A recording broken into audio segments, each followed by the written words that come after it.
We have an internal joke, Barry, Marco and I. We look at each other, and if our phones haven't gone off in about 2 to 3 minutes, we say, hey, check Verizon, check AT&T, check T-Mobile, make sure the network's not down.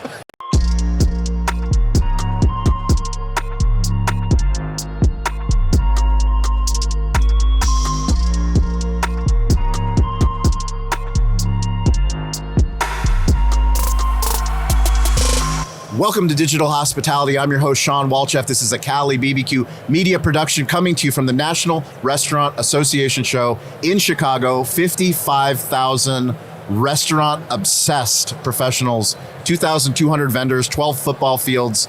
The size and scope of this show is hard for me to explain. 5 years I've been coming to the show. I still haven't seen every single aisle, every single booth. It's literally impossible. But the thing I love about this show is all over the globe, the biggest leaders of the biggest brands and the smallest brands, the up-and-comers, they come to this show to improve their business. They get out of their business, they come here, they ask questions, and they connect. Yassine I have known for over a year. I mean, I think almost 2 years now. Right, almost 2 years, yeah. Almost 2 years. I went with my team to Las Vegas. We asked our community of storytellers, technologists, restaurateurs, who are the most important people that we interview in Vegas. Yassine and Barry's Prime Steakhouse came up. Thanks to our friend Zach, who is a fellow Bulgarian. He is the Som at Barry's. He said, you got to talk to the team. And I had you guys on Restaurant Influencers. We developed a friendship. I am so impressed with the brand, with the hospitality, with the quality of product, with the team. I follow you guys on social. We'll put links to the show, but thank you for being here, man. I know how busy this time is. You're here before you're going to go see Andre Agassi give a keynote presentation. Why do you leave your restaurant, your very busy restaurant, to come to Chicago? To learn, to get better, to network, and we kind of sit down a few weeks prior to coming out here and decide, hey, what's going to be the goal? Because like you said, it's overwhelming. How many football fields? 55,000 people. It's insane. So if you don't have somewhat of a plan, you're going to get lost. You're going to end up in the beverage section getting drunk every day. But yeah, just to come to get better and to see what we can, add to our restaurant. Tell us about Barry's Prime, for those that don't know. So Barry's Downtown Prime, steakhouse located at Circa Casino. It's a 350-seat room, beautiful space designed by Punch Architects, local architects. We have a phenomenal fresh seafood program, steak program, and more importantly, we have a team that understands hospitality and that we've worked together with for over 18 years in Las Vegas in multiple locations. Tell us about the hospitality, because when you go to Vegas, you're competing with so many brands, so much attention. To stand out, to have survived the pandemic, to do the work that you do, to have the people, the waiting lists. I mean, the experience there is unlike anything. Right. Thank you. So it's that non-tangible asset that we have to kind of integrate into our restaurant, and we were very lucky to be able to do it naturally because we worked line level in Vegas since the late 90s. I moved to Vegas in 97, Marco and Barry in 98. We didn't know each other, but we all worked at different restaurants, and over the years kind of culminated a group of individuals that think the same way, which is everyone that comes in is not a number. And Vegas, unfortunately, has turned into that, hey, this is a numbers market, this is player A, player B, player C, and we have never fallen for that, and we stay true to our beliefs. So I recently interviewed the CEO of Bar Taco, Anthony Valletta, about digital hospitality, and he shared a story that on every single guest receipt, he puts his cell phone number, and they're a QSR brand, very popular QSR brand, 30 locations, but the clip has gone viral because people don't understand hospitality. You can't scale being unreasonable. You guys are unreasonable. You said people are not a number, but I've seen just on a shift with you, how many different texts you get from people that aren't going through a reservation system because they can, but you guys are proactive in understanding that each person that's texting you, you treat like a VIP, whether it's a celebrity, whether it's an athlete, whether someone won the Super Bowl, it doesn't matter who they are. Absolutely. But you treat that text message like it's the most important person on earth. Absolutely. We have an internal joke, Barry, Marco and I. We look at each other, and if our phones haven't gone off in about 2 to 3 minutes, we say, hey, check Verizon, check AT&T, check T-Mobile, make sure the network's not down. Why isn't it? And you have to stop at some point in the day if you have a family, you need a little balance, but it's minimal. Yeah. And that's, we thrive off that. We love receiving the text. Some people are like, oh, I don't want to bother you. It's like, no, please do bother me because that makes me happy and that makes me be able to curate a phenomenal experience for you. What I love about what you guys have done, we obviously believe so much in storytelling.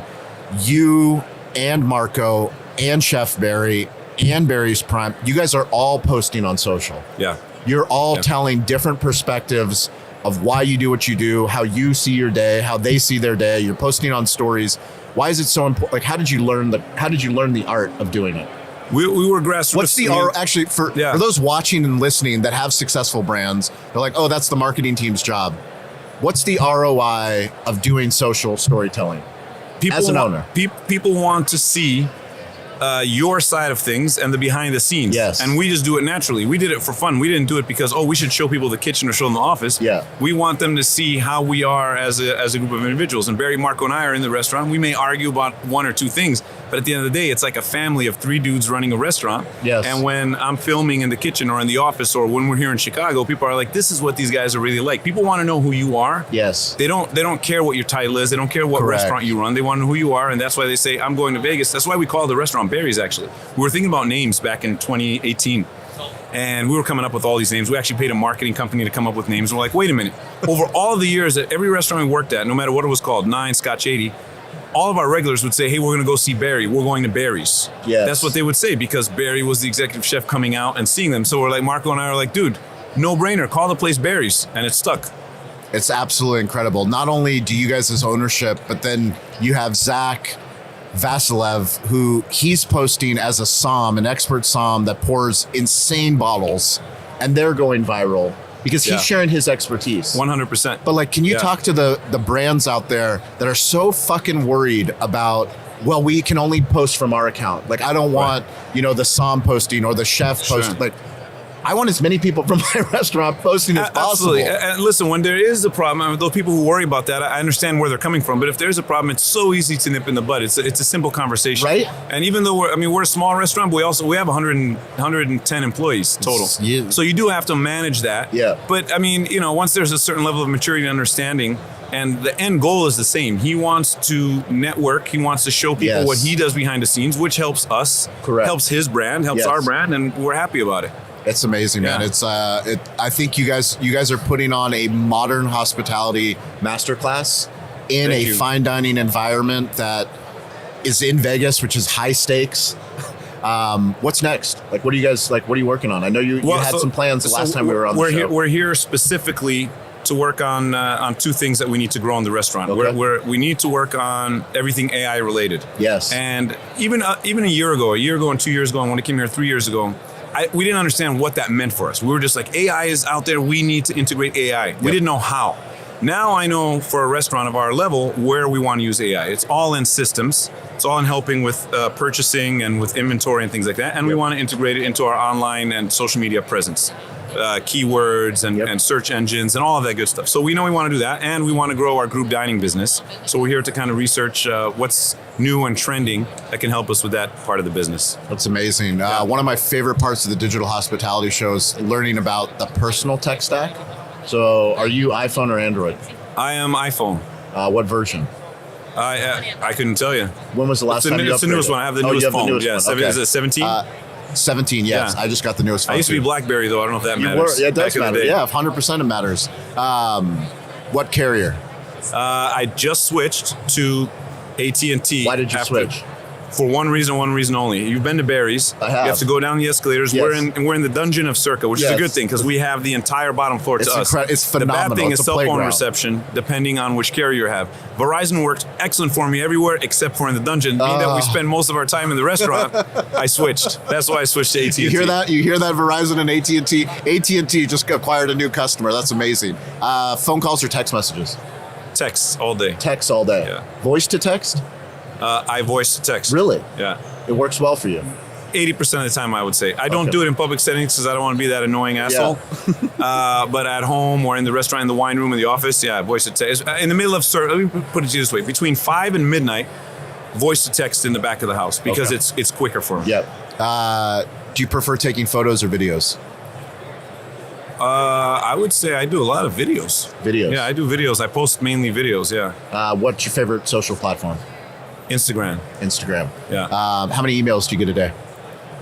Oh, upwards of, take out junk mail, I would say between 30 and 60. How many of those do you enjoy reading?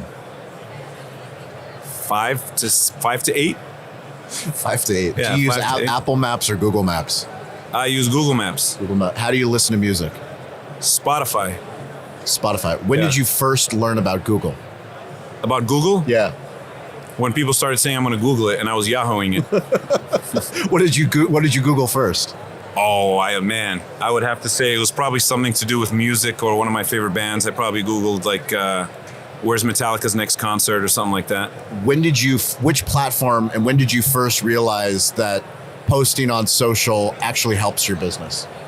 I was a GM of Bazaar Meat in Las Vegas in 2014. And that's when I started my Instagram page. Yep. And then I realized I did it for fun to connect with my friends from back home.